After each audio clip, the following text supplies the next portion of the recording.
بیٹا زیادہ کما رہا ہو بہو کو عزت.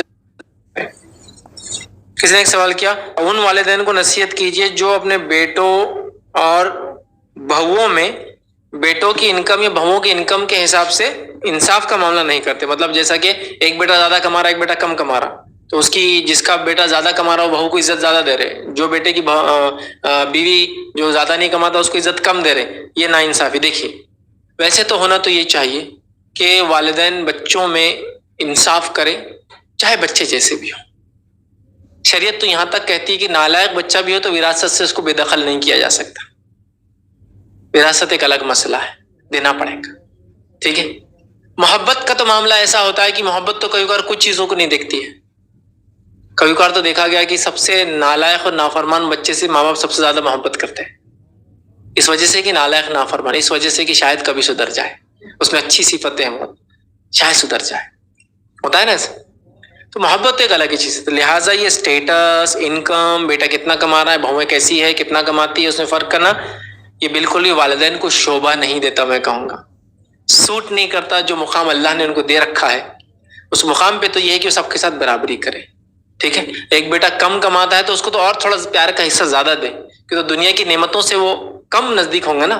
جو مالدار بیٹا ہے اس کو دنیا کی کافی نعمت اللہ نے دے رکھی ہے, تو اس کو تو آپ زیادہ کریں. تو ویسا بالکل نہ ہو, یہ بالکل غلط ہے, یہ درست نہیں ہے. لیکن اگر آپ کا سوال یہ ہے کہ ایک بیٹا جو زیادہ کماتا ہے ماں باپ زیادہ محبت کرتے ہیں, اور ایک بیٹا کم کماتا ہے کم محبت کرتے ہیں, لیکن یہ ان کی محبت پہلے سے اس بیٹے سے, تو محبت میں انصاف کی بات میں نہیں کر سکتا ہوں, چونکہ محبت میں اللہ نے دل پہ کسی کو قابو نہیں دیا ہے, لہٰذا وہ تو اللہ کے ہاتھ میں, وہ تو دعا ہی کیا جا سکتا ہے. جیسے نبی اکرم صلی اللہ علیہ وسلم کی اتنی بیویاں ہیں, لیکن آپ کی سب سے چہیتی اور محبوب بیوی کون سی ہے؟ میرے بغیر بولے آپ کو معلوم ہے عائشہ.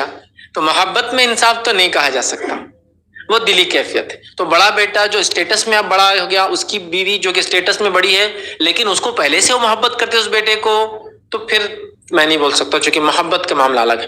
لیکن ماں باپ کو یہ نصیحت کروں گا کہ دوسرے بیٹے کے سامنے محبت کا اظہار نہ کرے اس بیٹے کے, تاکہ اس کو برا نہ لگے, اتنا تو کہہ سکتا ہوں. لیکن اگر ایک بیٹا جس سے زیادہ محبت کرتے دوسرا بیٹا جس سے کم محبت کرتے, چونکہ محبت میں تو میں کم زیادہ فرق کرو نہیں بول سکتا ہوں, خالی یہ بول سکتا ہوں کہ جس سے کم کرتے اس کے سامنے زیادہ جس سے کرتے مت بتائیے, چھپا کے کیجیے, یہ تو بول سکتا ہوں. لیکن اگر وہ تحفہ دے رہے ہیں, مطلب ایک 10 روپے دینا چاہ رہے ہیں, تو دونوں کو آپ کو 5-5 دینا ہوں گے. اس معاملے میں ناانصافی نہیں ہو سکتی, وراثت میں ناانصافی نہیں ہو سکتی, اس میں تو آپ کو تحفے میں ناانصافی نہیں ہو سکتی, دونوں کو دینا ہے. آئیے واقعہ سنیے. اللہ کے رسول صلی اللہ علیہ وسلم کے زمانے میں نعمان بن بشیر رضی اللہ عنہ چھوٹے ننھے منھے تھے, صحابی تھے.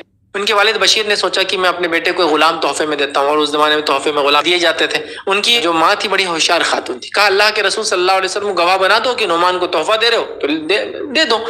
وہ اللہ کے رسول صلی اللہ علیہ وسلم کے پاس گئے اور کہ اللہ کے رسول میں نعمان کو اپنے بیٹے کو تحفہ دینا چاہ رہا ہوں. تو اللہ کے رسول صلی اللہ علیہ وسلم نے کہا آپ گواہ بن جائیے اس پر. تو آپ نے پوچھا تجھے اور بچے ہیں؟ تو کہا اور بھی بچے.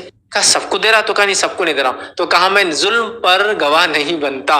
تو پتا چلا محبت میں تو ٹھیک ہے, آگے پیچھے حصہ 60% اس کو 40 اس کو, یا ایک کو 20 اور باقی 10 کو 80 میں بانٹ رہے آپ. لیکن جب دنیاوی معاملات آئیں گے سب کو برابر دینا ہوگا, اس میں ناانصافی نہیں ہوگی. تو لہٰذا اسٹیٹس کے اعتبار سے تو میں کہوں گا بالکل مت کیجیے. ماں باپ کی شان کے لائق نہیں کہ بچوں کو پیسوں کے حساب سے تولے, جبکہ آپ تو اونچے ہیں, آپ کو تو اللہ نے ذریعہ بنا ان بچوں کے دنیا میں آنے کا. آپ انصاف کیجیے. رہا محبت, اس میں تو کچھ نہیں کیا جا سکتا. رہا تحفے تحائف, اس میں برابری کرنا پڑیں گی.